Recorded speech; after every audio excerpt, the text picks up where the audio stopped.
can I thank my honourable friend from Huntingdon for securing this absolutely important debate.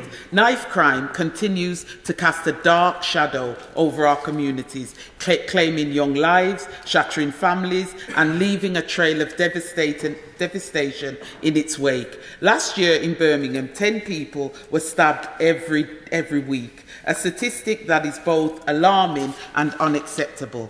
Within my constituency, covering Erdington, King's Standing, Castlevale and South Ascot, the B23 postcode has been particularly affected. In 2023, it recorded the highest number of knife-related incidents in the entire city. But behind these statistics are real lives, real families, real pain. When a knife crime tears through families, it destroys lives, it devastates entire communities.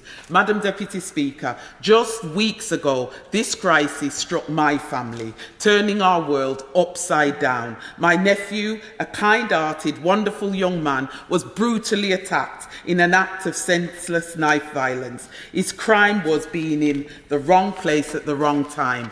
While his wounds are healing, it will take months for him to fully recover. The emotional trauma inflicted on him and in our family, however, is immeasurable. This is a pain no family should ever have to endure, yet it is a pain that far too many are forced to bear. Madam Deputy Speaker, knife crime thrives in the shadows of neglect. 14 years of austerity under the last government gutted our communities, stripping away 70% of the support systems that once guided and protected young people. In Erdington, the closure of the Malcolm Locker Youth Centre in 2014 marked the end of the last council-run youth service in my constituency. These cuts have left a void that too often are filled by despair and violence. I'm glad that this government has recognised the problem of knife crime and included provisions to address knife crime in the Police and Crime Bill.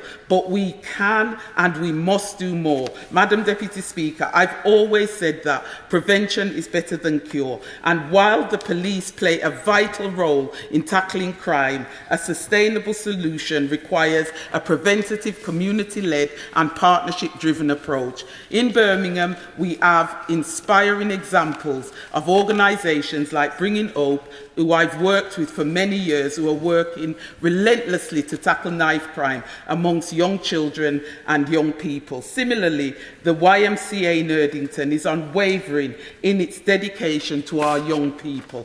On my recent visit, I celebrated with them the purchase of 83 flats, ensuring young people have safe spaces to live and access to support they need. These initiatives show us the way forward. We must create greater aspirations and opportunities for young people, offering them a future beyond a life of crime. This requires long-term investment in our communities and in our youth services and in the organisations that are already making a difference. Saying that, we can always go even further upstream to supporting families and the deprivation in communities like mine. Madam Deputy Speaker, the young man I mentioned earlier, my nephew, didn't deserve what happened to him. Nobody does. Yet too many families are still left to feel this pain, and too many young people are still becoming victims. We can no longer afford to be complacent. Every moment of inaction puts another young life at risk.